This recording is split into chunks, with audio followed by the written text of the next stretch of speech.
اعوذ باللہ من الشیطان الرجیم بسم اللہ الرحمن الرحیم۔ ناظرین، جو میرا آج کا ٹاپک ہے وہ ہے فرعون کا حضرت موسیٰ علیہ السلام کو قتل کرنے کا منصوبہ۔ فرعون اور اس کی قوم حضرت موسیٰ علیہ السلام کی روحانی قوت کا مظاہرہ دیکھ کر معروب ہو گئی، اور فرعون نے جادوگروں اور دیگر ایمان والوں پر اپنے شدید غصہ کا اظہار کرتے ہوئے انہیں سولی پر چڑھا دیا، لیکن حضرت موسیٰ علیہ السلام کو وہ کوئی نقصان نہ پہنچا سکا۔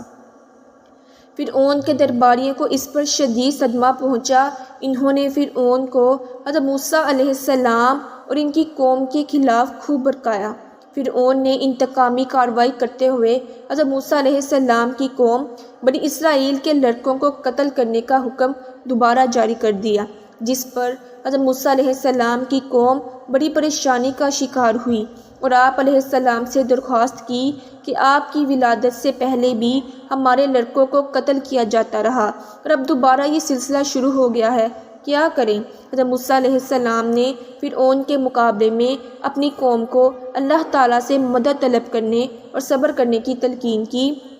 اور ساتھ ساتھ یہ خوشخبری بھی سنائی کہ بہت جلد اللہ تعالیٰ تمہیں فرعون کے ظلم و ستم سے نجات عطا فرمائیں گے۔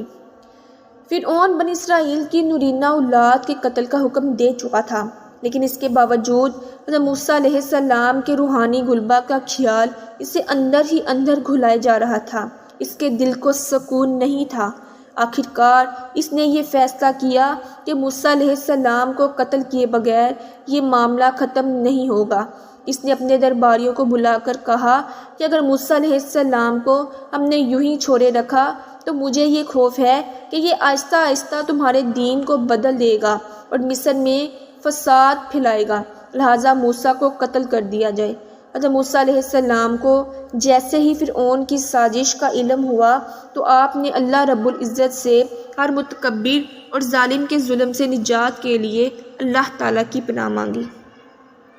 جس مجلس میں فرعون اور اس کے درباری حضرت موسیٰ علیہ السلام کے قتل کے بارے میں گفتگو کر رہے تھے، اسی مجلس میں فرعون کی قوم میں سے ایک ایسا مومن بھی موجود تھا جو ابھی تک اپنے ایمان کو چھپائے ہوئے تھا۔ اس نے جیسے ہی حضرت موسیٰ علیہ السلام کے قتل کا منصوبہ سنا تو اپنی قوم کو سمجھایا کہ تم ایک ایسے آدمی کو قتل کرنا چاہتے ہو جو صرف یہ کہتا ہے کہ میرا رب اللہ ہے، اور وہ اپنی رسالت پر دلائل بھی لے آیا ہے۔ اگر وہ جھوٹا ہے تو اس کے جھوٹ کا نقصان اسے ہی پہنچے گا، اور اگر وہ سچا ہے تو پھر جس عذاب کی دھمکی وہ دے رہا ہے وہ تمہیں ضرور پہنچ کر رہے گا، لہٰذا تم یہ نہ سمجھو کہ ہمیشہ تمہاری بادشاہت رہے گی، اس کا زوال بھی آ سکتا ہے، اور مجھے تو تمہارے بارے میں یہ خطرہ ہے کہ کہیں تمہارا حال بھی تم سے پہلے کی نافرمان قوموں جیسا نہ ہو جائے، جیسے قوم نوح، قوم عاد، قوم سمود وغیرہ۔ یاد رکھو قیامت کے دن تمہیں کوئی بھی اللہ تعالیٰ کے عذاب سے بچانے والا نہیں ہوگا۔ پھر اس نے اپنی قوم کو اور بھی کئی نصیحتیں کی۔ فرعون اور اس کے درباری نے جب اس مومن کی گفتگو سنی تو ان کا رخ حضرت موسیٰ علیہ السلام سے ہٹ کر اس مومن کی طرف ہو گیا، اور انہوں نے چاہا کہ پہلے اسے قتل کریں، مگر اللہ تعالیٰ نے فرعون اور اس کے درباریوں کی چال کو ناکام بنا دیا۔